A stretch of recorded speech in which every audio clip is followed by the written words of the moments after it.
Hi, I'm Rachel McLeod, and I am a licensed clinical social worker and emotional wellness coach. And today I'm going to be talking with you about the differences between the question, are you a people pleaser or are you experiencing the effects of approval deficit? And that's what I want to talk about today. And I want you to know I totally made that up. I don't know what. I don't have never come into approval deficit in literature, but I see it happen all the time. And I think that just as there are vitamins and minerals for the body to grow healthy and strong, there are also like vitamins and minerals that help our emotional world and our mental world grow strong and healthy as well. And so, and if we don't get the right vitamins and minerals that we need physically, our body does a lot of weird stuff to compensate, and it will keep it moving, but there's holes in there and it has to compensate and work around them and create workarounds. And sometimes those help you make it through, but sometimes they end up being more difficult or more challenging for you down the road. And a lot of times with this approval deficit, I see the same thing happening, and that people don't get the attention. Excuse me, my heaters distracting me. Okay, so people don't get the approval that they need during crucial moments. I'm going to talk about those and how that may have impacted you, but they don't get that approval that they needed to develop well emotionally and mentally. And so what happens is the brain finds a workaround, and because it needs these vitamins and minerals to function. And so when it doesn't get approval, and I have like a list of them, I have never written them down, but they're in my brain. I'm like, oh yeah, that's this deficit and this anyway. But I'm going to be sharing those because that's what I'm going to do. But the brain will figure out how to get that need met. If it can't get it met, then it'll figure out a workaround. But a lot of times that can really, the ways it will get the need met can really come across as odd, annoying, immature, frustrating. And just it can be something that you do compulsively that you just don't want to be doing anymore. Like with anxiety, a lot of times one of the symptoms of that is excessive reassurance, right? It's a type of, it's kind of falls in the family of approval, but just something from the outside. Let me grab that. Let me put it in. Okay, I feel better now. But it's not something that can be generated from the inside. So maybe you're making phone calls, and trying to get that reassurance, and you're calling your doctor all the time, and your doctor's like, look, it's anxiety, you know, maybe please don't call me. And so there's that. But with approval, it can really show up in odd different ways, like talking to multiple different people, trying to get permission, trying to get them to like stamp approval your thoughts, your ideas, your plans. And I've seen this in tons of people, from surgeons to anybody else for that matter. I just see this is in our inner worlds, and it's just because our brain is really trying to make the best of everything. And we will all have deficits somewhere, and brains are phenomenal at finding a workaround, because it's gonna get it done. But it might be a little messy and it might be a little dysfunctional, but it's gonna happen. And you can count on your brain for that. And a lot of people feel, I'm actually doing this video because one of my clients was saying, I'm just a people pleaser. And I was like, that's it. I have heard that. I didn't say this out loud, but I have heard that way too many times. This is how people feel about themselves, and it's a very shameful thing. And I was like, no, I'm going to talk about this. And I'm going to talk about this deficit, this is nothing to be ashamed of. This is not even your fault. This is how brains work. And I don't want you to have one more reason to whip yourself on your back. And I really was able to talk with this client about this. It was part of the work that we were doing there, and just popped up, which that's exactly what we wanted to do. Tell us your problems, brain. let us help. So, but I just thought how relevant this is. I mean, I see on Facebook all the time, you see the memes and about being a people pleaser and how this is part of complex childhood trauma or depression and anxiety and, challenges in the workplace and all the memes and all the things that are out there about this. This is something that we're experiencing. And I want you to understand that this is a brilliant way. Trying to get approval is a brilliant way your brain has figured out um, to meet a need that you have and keep it moving, keep you moving. We want it to keep you moving, but we also want to have the opportunity to be able to grab something better and new and weave it in and release the old. Right? Maybe I was talking with somebody else, and one of their challenges was that they were talking about something with their spouse over and over and over again. They're like, I'm tiring them out. Like, I cannot keep talking about this like that with them. And it's like, I want their approval. And it's like, this is not functional because I need to not like, it worked then and it's not working now. And that's really what will happen. That your brain will, your environment, yourself will say, this strategy isn't serving us anymore the way that it used to. And we're mature enough, when we're ready enough now, we've built enough that we can swap out. And that's a huge celebration. That's wonderful. And I think that when you're in that place, you're also aware of how many times you're doing it. And you don't have any control of it because it's new and it's been in there for decades, and it's just like in your face, and it can really be really frustrating. But let me tell you what, that's the best place for it to be, because from there it will move from being in your face and you're not being very good about it, and with the right strategies and interventions, it'll start moving into competence, the conscious competence, and then unconscious competence, where it's deep in your subconscious, this new strategy that you can use to meet that approval need. And we want that met from the inside out. We want your brain, your system, your mind, your body to be able to give you the approval that you need, so that you can rubber stamp your own stuff, and that you can have your own conversations with yourself and say, this is what we're going to do, let's do it. And the amount of freedom that comes in is huge when this is built. And just the vibrance that's added to life, the health that's restored to the relationships. Because, the other thing is that the ways that we're getting approval is like, from the outside, it's like a crutch. And I'm using that word because I really want to highlight this. But let me tell you what, if you broke your leg and had a wound on your leg and you weren't using your crutch, we would have a problem. And your doctor would be talking about you need to use your crutches.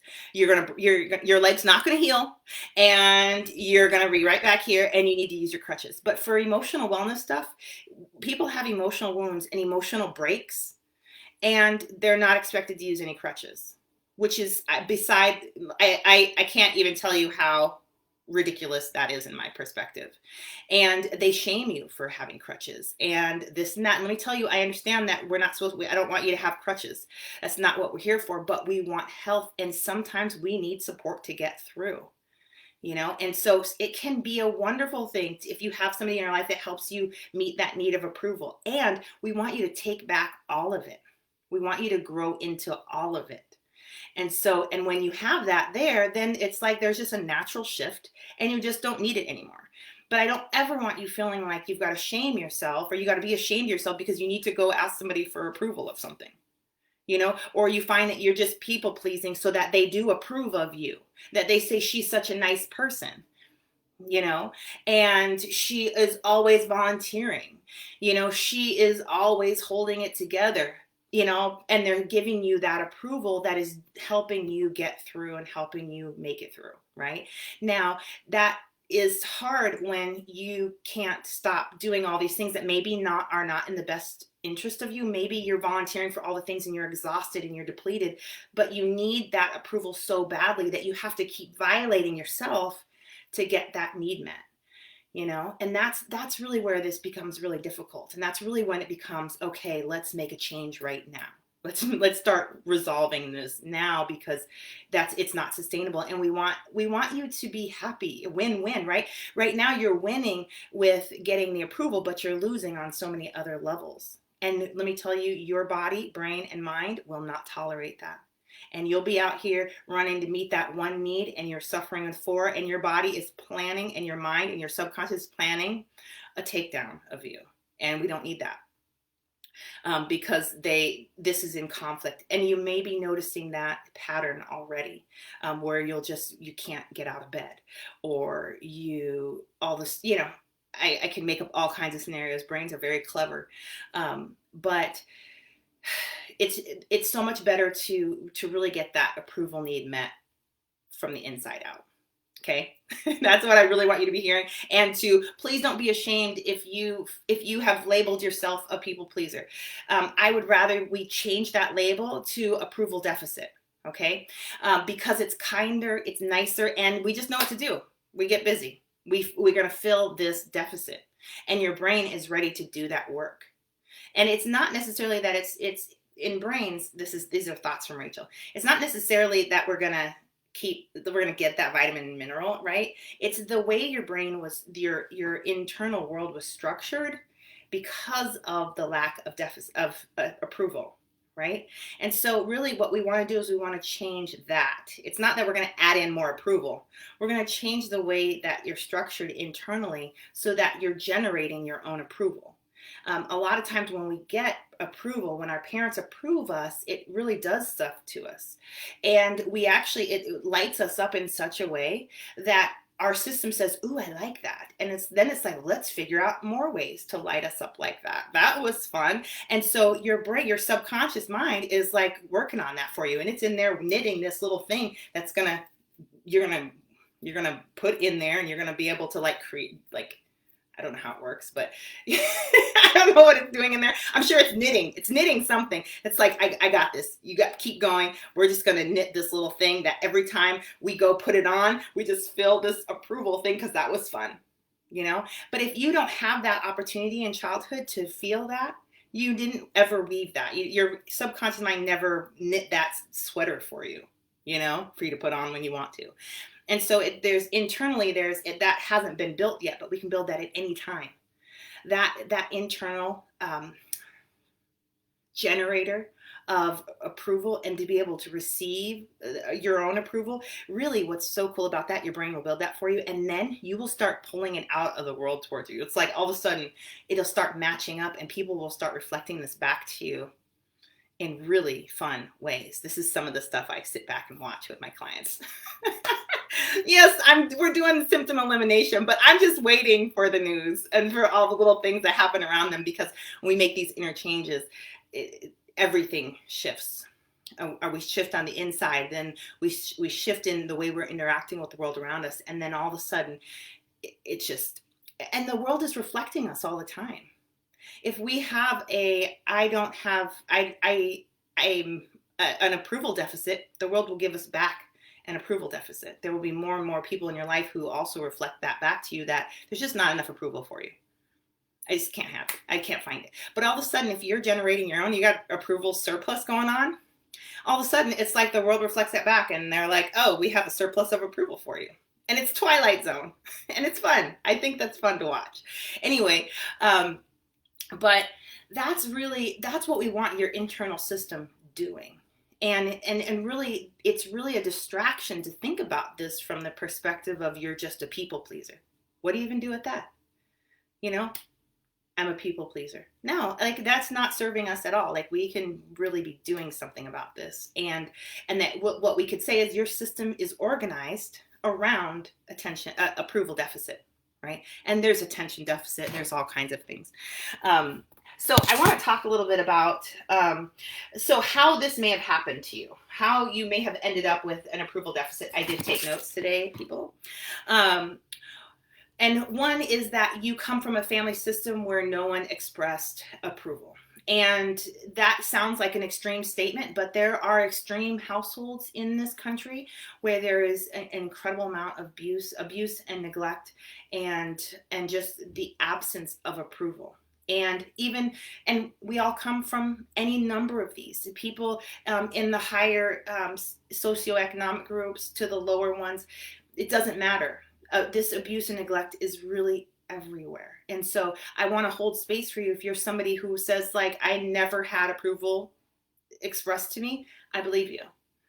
It's a real thing. And sometimes, and especially if it comes down generationally, then it's even more so. It's not just one family unit, it's histories of not approval. And people use that with bonding to keep people connected.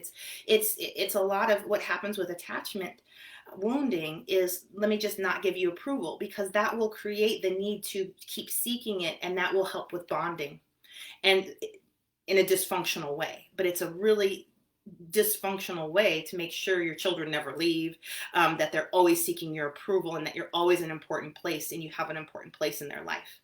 And so that's a real thing. The other two ways is that, one, the approval didn't come in the way you could receive it. And this can happen in the most fabulous families. They can, people can just have different sensory styles. They can have different communication styles. And as children, sometimes we're not able to communicate well what we need specifically. And our families are giving us all this stuff, but it's not in a way that we can receive it. And then they're frustrated because they're like, but I did give you approval. And we're like, and none of it got in. Or very little of it got in. And this happens too. The good thing is that the brain will resolve this, and you can be like in a whole nother place and not have, like, nobody is sentenced to not resolving these issues and not being able to build in the function that they missed during important times in their life.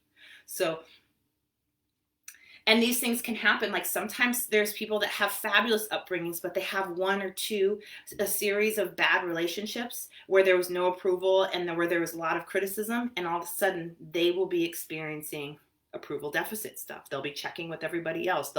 And you're watching yourself and you're like, what am I doing? I never used to do this before. What is this? You have experienced a wound you've experienced an approval deficit.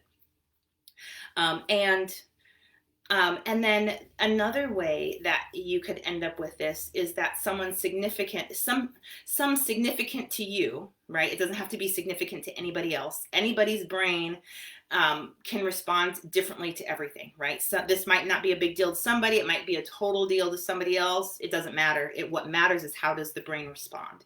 And if the brain responds like, this is significant, that's all we need to know. We don't need to judge it.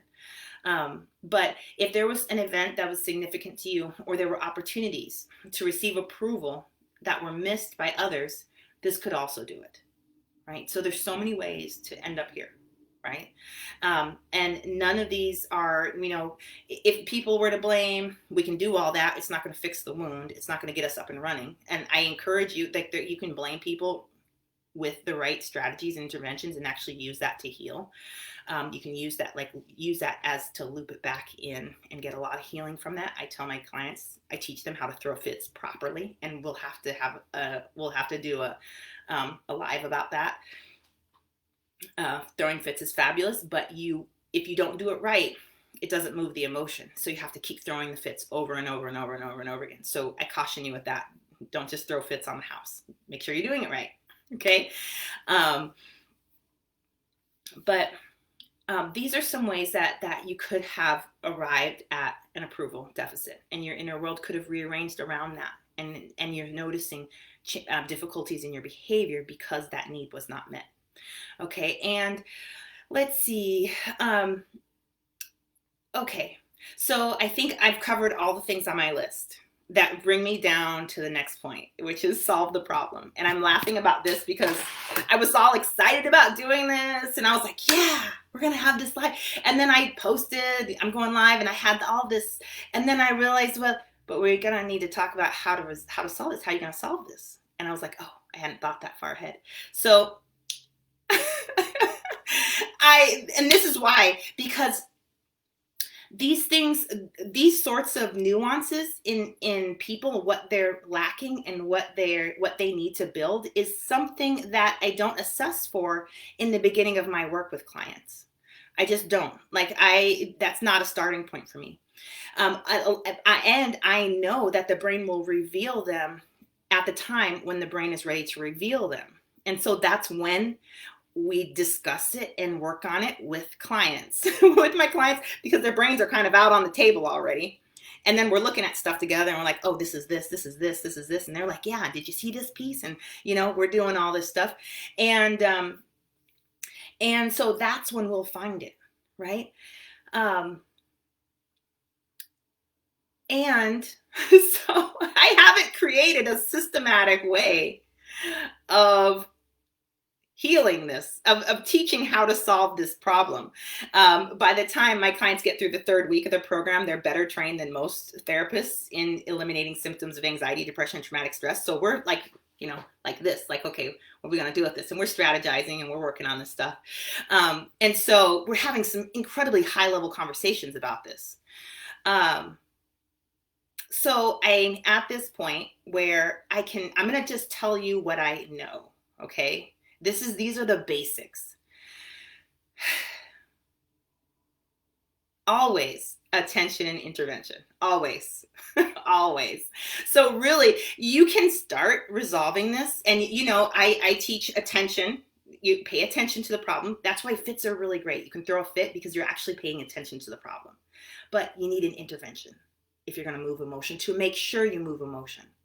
And you already have plenty of interventions. Crying, walking, those things are fabulous. But to do that with a whole disorder is a lot. I mean, you'd be walking hours. Hours and thinking an hour. It's just, I don't even know how to do that. But I do know that instead of crying and walking, the interventions that I teach are a lot faster than that. The fastest ones I have are emotional freedom techniques and thought-filled therapy. And then we've got EMDR and energy medicine are different. And so some energy medicines ones are faster, some are longer. EMDR, it takes a little bit of time. But to resolve anything, you need attention and intervention. And that's basic. And the attention is for your thinking center. The intervention is for your survival center. Okay. And it buys your thinking center time to work on any issue that they need to work on, that it needs to work on. And so because your survival system will get all involved and will stop the process. And so the intervention helps just open the door, open the pathways, and kind of pulls it tells your survival system, we're fine. We're just doing a little work. Everybody's good. And it listens and it responds. And that's really what's important about the intervention that you're choosing, is that it allows your inner healer to do the work, your thinking center to do the healing work that it can do. So first of all, we're doing all the things, and I've taught 2 trainings on this, the first and second skill to build. And so absolutely do that, because it's going to work through the top layers. And this is why I lay out this way, so that we can not only work at all the layers, but also so that we move through the layers. It's very difficult to work through the third layer when layer 1 and 2 are sitting right on top of it. And so, but you move the first layer and you move the second layer using that training, watch those videos. And then right there, and your brain will actually just pop this stuff out to you. You'll just watch it and you'll be like, oh, look at that. And so because it's ready, you've built enough structure to really work on that level. And I do this like this with clients in levels like this, because I'm also training them how to work through the levels. So not only are we doing the healing work, but we're also training them how to do it, so that they have skills for anything that comes up. And because we're going all the way down, and let's do it. And so when we get to this, okay, so you're going to be attentioning and intervention. So at the top of this, what you can start with is, when you're paying attention to it very broadly, I'm a people pleaser. You can call it whatever you want. This is the point where you can talk trash. You can be functional or dysfunctional. Doesn't matter. But you're going to pay attention to the problem, which is being a people pleaser, or you can switch it over to the other and say this approval deficit problem. And you can just pay attention to that and use your intervention. I encourage emotional freedom techniques. And so you can use that. I'm tapping on the point. I'm doing it now. You can say, this approval deficit. I've had this approval deficit my whole life. And you can talk about it, or you can just let your feelings come up, let your thoughts and your emotions come up about it while you're tapping. And just your mind will kind of drift off a little bit and kind of run around, and then bring it back to this attention, this approval deficit problem. And you're tapping, and then your brain will just wander, keep wandering around doing its stuff, because it won't get interrupted by your survival system putting the kibosh on everything. And then as it's wandering, pick it back up, bring it back. Like, let's stay right here. This approval deficit. Oh yeah, and it makes me do all of this stuff, and you can even be journaling about it and writing it down. And then I gotta ask my husband, and now you're complaining because you're just paying attention to the problem, and you're kind of breaking it down into little parts, right? And so you're paying attention to it, and it's embarrassing. And now you're talking about all the emotions underneath it. And it's humiliating. And I feel like I'm 5. Who needs somebody's approval, right? And maybe you're just doing all that stuff and you're letting out your authentic feelings about it. And your brain is your inner healer is doing what she needs to do. And then you can pause that when you're ready, and then let her go with it. I mean, just doing a little bit of work on it at a time can really resolve that. I really, and then, but you can also resolve it as fast as you want by paying attention to it. And that's really where, when you start weaving in or using advanced strategies and skills, they help you put your attention specifically on different things, and you can really rock out one challenge like that in a very short amount of time. I've seen that one turn around really, really quickly. And it is a foundational issue, and it's really worth doing, especially if it's driving you nuts and you don't like it and your whole life is telling you, hey, it's time to evolve this. It's a really great time to start that one. But also because there's going to be other things. If you've got a whole anxiety, depression, or trauma disorder, there's going to be other things that need to build, that we're going to need to do. And having this built in there nicely is really helps to really resolve all the other issues, and gives us a nice foundation and health and flexibility to work from. Because when you can resolve one thing, it does so much for you and your brain, and it does so much for your confidence and your skill set. And you're like, oh, I see this is how my brain works. I see. And so sometimes when we go after more complex stuff, working through something like this, has its own complexity, but working through something like this and having that victory and seeing yourself do different things, it's like the strategies really and your abilities and the confidence really come together for the next time. Because if you're in something really complex, you're like, well, I did this for that one, let's see if it will work for this, and a lot of times it does. When we get in there, it's sometimes we just really need to be creative and resourceful, because we don't ever know what your brain needs in that moment, because we're speaking different languages. And we're just staying in tune, and we're trying some things and trying to support it. And all of a sudden it'll be like, yes, I love that. And you'll watch it take off and totally resolve stuff that you never knew it could resolve, that you thought maybe would be with you forever. But I have not found a symptom that the brain does not heal. And so, I mean, you're welcome to challenge me on that. But I've worked with a lot of people from incredibly severe complex childhood trauma to an anxiety disorder, a recent anxiety disorder. And I found that there hasn't been one thing that somebody is like, I am sick of this and I want to get rid of this. And I've been like this forever, that we haven't been able to resolve. So brains are really fabulous with this. And so if you thought you were an approval seeker, people pleaser, I hope that this video helps you feel like that is not true, and that you're actually suffering from the effects of approval deficit, and not your fault. And you have every opportunity to resolve that for yourself. And so if this is something that you want to talk with me about, to see if I can help you move through this and eliminate these symptoms, then absolutely grab a spot on my calendar by going to rachelmcleod.com/call. I offer an hour of a free phone call to just help you create a plan to eliminate the symptoms that you want to eliminate. And if I can help you with that, I will absolutely show you what that would look like. And but really, that call is really for you and to get you where you want to go. So that's that for me. If you have any questions or comments about this, or you want to mention some of your experience, you can go ahead and post a comment. I'll stay around a couple of minutes. I'll see if there's anything else I have to say. But Yeah, I think what I would say from this one is really start suspecting, being suspicious of your thoughts and your beliefs about yourself, your anxiety, your depression, and your trauma. You know, a lot of us have picked up a lot of pretty firm beliefs that are just wrong, that are keeping us stuck and that are keeping us in places of disempowerment, and and are keeping us from being able to see opportunities for growth and healing that are available around us all the time. And that's a lot of the reasons why people really will work with me, is because, and anybody else, why you're seeking a therapist, is because when you're in your own brain, there's so many things that are just normal. You don't even question them. But you get another set of eyes on them and they're like, "Oh yeah, that thing right there." And you're like, "Yeah, no, and then they're like, "Yeah, but no, that thing right there." And then you look closely at it and you kind of change your perspective, look at it again, you're like, "Oh, how about that? Yes, that we should work on that." Let's help our brain process that.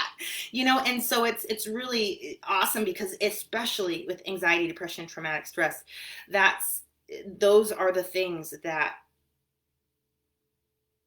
our brain just doesn't show us. And that's why we can't find the solution to get out. And I remember when I was in my anxiety disorder, I felt like I was just running and running and running and looking for a door, an exit. Like, how do you get out of this? And I was just running so fast I could never find one. And but anyway, now that I do this and I'm in my world, I've built many doors. So if I start spinning, I reach my hand out and grab one. But it's like you notice what the brain will need to exit something, and it's easy to help somebody else see that too. So, and that really helps you find liberty, right? Freedom. And we're talking about wiring in function. Those doors are function. It's like they're ramps out of the chaos. And you want those. And the people that are not struggling with anxiety, depression, traumatic stress, they have a lot of those. And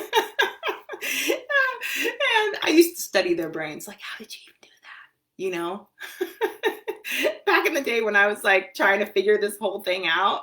And anyway, I would be looking at the normal people, and really now I understand there are no normal people, and everyone has wonky brain stuff every once in a while, but there's really a lot of things that brains can do and that brains are doing. And if your brain is not doing them, that's really the reason for a lot of disorders and a lot of the stuff that you're suffering, not because there's anything wrong with you, which is what the disorder will tell you, is that it's actually you. And it's not. It's actually how your brain is functioning. And actually, if you look at this on MRIs, a brain under the stress of anxiety, depression, traumatic stress is electrically functioning way different than a brain that's in a regulated state, that's not suffering from those things. And so, and there's also a difference in the chemical activity. There's different between which part of the brains are being used and lighting up. That stuff's really fascinating. And it really helps if you understand that this is not you. This really is how your brain is functioning, and you can help your brain restore healthy brain function, that it will do the things of health and vibrance and goodness and joy, that joy thing, right? And being present and available, it really can do that. So that's what I wanted to share with you. Thanks for hanging out and talking with me about approval deficit. I'd love to hear your thoughts. And so by all means, make comments, especially on the replay, and we'll talk soon. Take care. Bye.